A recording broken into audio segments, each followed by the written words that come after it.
Good morning, friends, and welcome to the ULTDC meeting, which we have every Sunday morning at 11 o'clock. The first and third Sundays, we have roundtable discussions after this meeting, after a short break for refreshments and renewal of friendships. The roundtable right now that we're doing, I think we're finishing the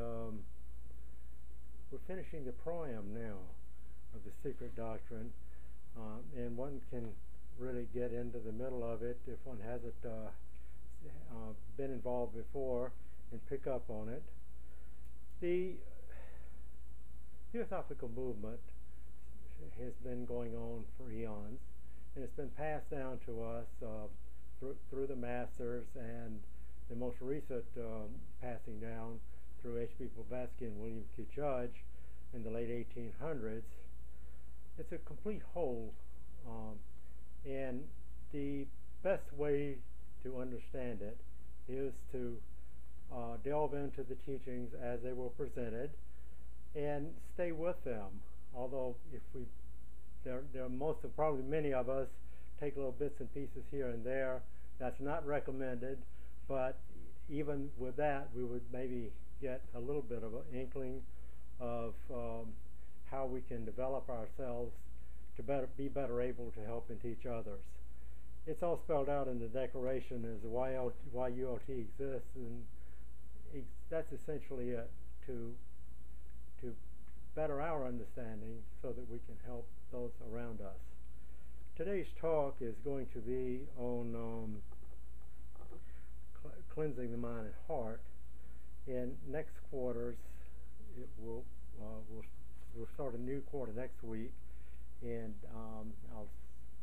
we don't have a program for that, but we will be continuing our discussions at this time. We're going to have a reading now, and then we'll go on to the talk.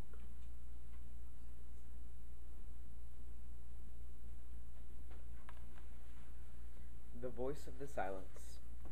These instructions are for those ignorant of the dangers of the lower Iditi. He who would hear the voice of Nada, the soundless sound, and comprehend it, he has to learn the nature of Dharana.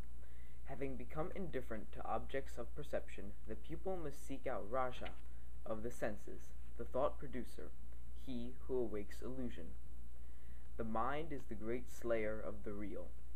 Let the disciple slay the slayer.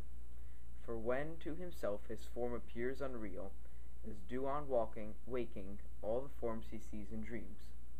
When he has ceased to hear the many, he may discern the one, the inner sound which kills the outer. Then only, not till then, shall he forsake the region of Asat, the false, to come until the realm of Sat, the true. Before the soul can see, the harmony within must be attained, and the fleshy eyes be rendered blind to all illusion. Before the soul can hear, the image has to come as deaf to roarings as to whispers, to cries of bellowing elephants as to the silvery buzzing of the golden firefly. Before the soul can comprehend and may remember, so she must unto the silent speaker be united, just as the form to which the clay is modeled is first united with the potter's mind. For then the soul will hear and remember, and then the inner ear will speak.